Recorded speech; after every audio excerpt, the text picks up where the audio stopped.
नमः शिवाय। इस अध्याय में हम शिव पुराण महात्म्य की कथा का अध्याय 4 में चंचला की प्रार्थना से ब्राह्मण का उसे पूरा शिव पुराण सुनाना और समयानुसार शरीर छोड़कर शिवलोक में जा चंचला का पार्वती जी की सखी एवं सुखी होना के बारे में जानेंगे। ब्राह्मण बोले, नारी सौभाग्य की बात है कि भगवान शंकर की कृपा से शिव पुराण की इस वैराग्य युक्त कथा को सुनकर तुम्हें समय पर चेत आ गया। ब्राह्मण पत्नी, तुम डरो मत, भगवान शिव की शरण में जाओ। शिव की कृपा से सारा पाप तत्काल नष्ट हो जाता है। मैं तुमसे भगवान शिव की कीर्ति कथा से युक्त उस परम वस्तु का वर्णन करूंगा जिससे तुम्हें सदा सुख देने वाली उत्तम गति प्राप्त होगी। शिव की उत्तम कथा सुनने से ही तुम्हारी बुद्धि इस तरह से पश्चाताप से युक्त एवं शुद्ध हो गई है, साथ ही तुम्हारे मन में विषयों के प्रति वैराग्य हो गया है। पश्चाताप ही पाप करने वाले पापियों के लिए सबसे बड़ा प्रायश्चित है। सत्पुरुषों ने सबके लिए पश्चाताप को ही समस्त पापों का शोधक बताया है। पश्चाताप से ही पापों की शुद्धि होती है। जो पश्चाताप करता है वही वास्तव में पापों का प्रायश्चित करता है, क्योंकि सत्पुरुषों ने समस्त पापों की शुद्धि के लिए जैसे प्रायश्चित का उपदेश किया है वह सब पश्चाताप से संपन्न हो जाता है। जो पुरुष विधि पूर्वक प्रायश्चित करके निर्भय हो जाता है पर अपने कुकर्म के लिए पश्चाताप नहीं करता, उसे प्राय उत्तम गति नहीं प्राप्त होती। परंतु जिसे अपने कुकृत्य पर हार्दिक पश्चाताप होता है वह अवश्य उत्तम गति का भागी होता है, इसमें संशय नहीं। इस शिव पुराण की कथा सुनने से जैसी चित्त शुद्धि होती है वैसी दूसरे उपायों से नहीं होती है। जैसे दर्पण साफ करने पर निर्मल हो जाता है, उसी प्रकार इस शिव पुराण की कथा से चित्त अत्यंत शुद्ध हो जाता है, इसमें संशय नहीं है। मनुष्यों के शुद्ध चित्त में जगदम्बा पार्वती सहित भगवान शिव विराजमान रहते हैं। इससे वह विशुद्धात्मा पुरुष श्री शाम सदाशिव के पद को प्राप्त होता है।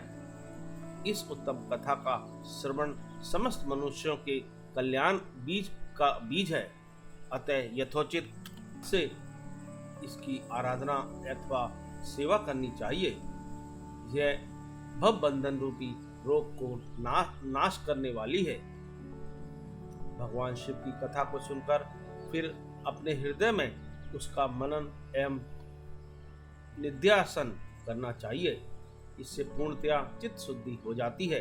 चित्त शुद्धि होने से महेश्वर की भक्ति अपने दोनों पुत्रों ज्ञान और वैराग्य के साथ निश्चय ही प्रकट होती है। तत्पश्चात महेश्वर के अनुग्रह से दिव्य मुक्ति प्राप्त होती है, इसमें कतई संशय नहीं है। जो मुक्ति से वंचित है उसे पशु समझना चाहिए, क्योंकि उसका चित्त माया के बंधन में आसक्त है। वह निश्चय ही संसार बंधन से मुक्त नहीं हो पाता। ब्राह्मण पत्नी, इसलिए तुम विषयों से मन को हटा लो और भक्ति भाव से भगवान शंकर की इस परम पावन कथा को सुनो। परमात्मा शंकर की इस कथा को सुनने से तुम्हारे चित्त की शुद्धि होगी और तुम्हें मोक्ष की प्राप्ति हो जाएगी। जो निर्मल चित्त से भगवान शिव के चरणार बिंदों का चिंतन करता है उसकी एक ही जन्म में मुक्ति हो जाती है। यह मैं तुमसे सत्य सत्य कहता हूँ। सूत जी कहते हैं, शौनक, इतना कहकर वे श्रेष्ठ शिव भक्त ब्राह्मण चुप हो गए। उनका हृदय करुणा से आर्द्र हो गया था। वे शुद्ध चित्त महात्मा भगवान शिव के ध्यान में मग्न हो गए। तदंतर बिंदु की पत्नी चंचला मन ही मन प्रसन्न हो उठी। ब्राह्मण का उक्त उपदेश सुनकर उसके नेत्रों में आनंद के आंसू छलक आए थे। वह ब्राह्मण पत्नी चंचला हर्ष भरे हृदय से उन श्रेष्ठ ब्राह्मण के दोनों चरणों में गिर पड़ी और हाथ जोड़कर बोली, मैं कृतार्थ हो गई। तत्पश्चात उठकर वैराग्य युक्त उत्तम बुद्धि वाली वह स्त्री जो अपने पापों के कारण आतंकित थी, उन महान शिव भक्त ब्राह्मण से हाथ जोड़कर गदगद वाणी से बोली। चंचला ने कहा, हे ब्राह्मण, शिव भक्तों में श्रेष्ठ स्वामिन, आप धन्य हैं, परमार्थदर्शी हैं और सदा परोपकार में लगे रहते हैं। इसलिए श्रेष्ठ साधु पुरुषों में प्रशंसा के योग्य है। साधो, मैं नरक के समुद्र में गिर रही हूँ, आप मेरा उद्धार कीजिए। पौराणिक अर्थ तत्व से संपन्न जिस सुंदर शिव पुराण की कथा को सुनकर मेरे मन में संपूर्ण विषयों से वैराग्य उत्पन्न हो गया, उसी इस शिव पुराण को सुनने के लिए उस समय मेरे मन में बड़ी श्रद्धा हो रही है। उसी इस शिव महापुराण को सुनने के लिए इस समय मेरे मन में बड़ी श्रद्धा हो रही है। सूत जी कहते हैं, ऐसा कहकर हाथ जोड़कर उनका अनुग्रह पाकर चंचला उस शिव पुराण की कथा को सुनने की इच्छा मन में लिए उन ब्राह्मण देवताओं का सेवा में तत्पर हो वहाँ रहने लगी। तदंतर शिव भक्तों में श्रेष्ठ और शुद्ध बुद्धि वाले उन ब्राह्मण देव ने उसी स्थान पर उस स्त्री को शिव पुराण की उत्तम कथा सुनाई।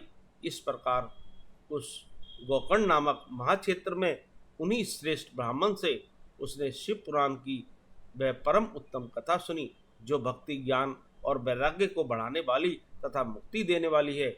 उस परम उत्तम कथा को सुनकर वह ब्राह्मण पत्नी अत्यंत कृतार्थ हो गई। उसका चित्त शीघ्र ही शुद्ध हो गया। फिर भगवान शिव के अनुग्रह से उसके हृदय में शिव के सगुण रूप चिंतन होने लगा। इस प्रकार उसने भगवान शिव में लगी रहने वाली उत्तम बुद्धि पाकर शिव के सच्चिदानंद में स्वरूप का बारंबार चिंतन आरंभ किया। तत्पश्चात समय के पूरे होने पर भक्ति ज्ञान और वैराग्य युक्त हुई। चंचला ने अपने शरीर को बिना किसी कष्ट के त्याग दिया। इतने में ही त्रिपुर शत्रु भगवान शिव का भेजा हुआ एक दिव्य विमान दूत गति से वहाँ पहुँचा, जो उनके अपने गणों से संयुक्त और भांति भांति के शोभा साधनों से संपन्न था। चंचला उस विमान पर आरूढ़ हुई और भगवान शिव के श्रेष्ठ पार्षदों ने उसे तत्काल शिवपुरी में पहुंचा दिया। इसके सारे मल धुल गए थे। वह दिव्य रूप धारणी दिव्यांगना हो गई थी।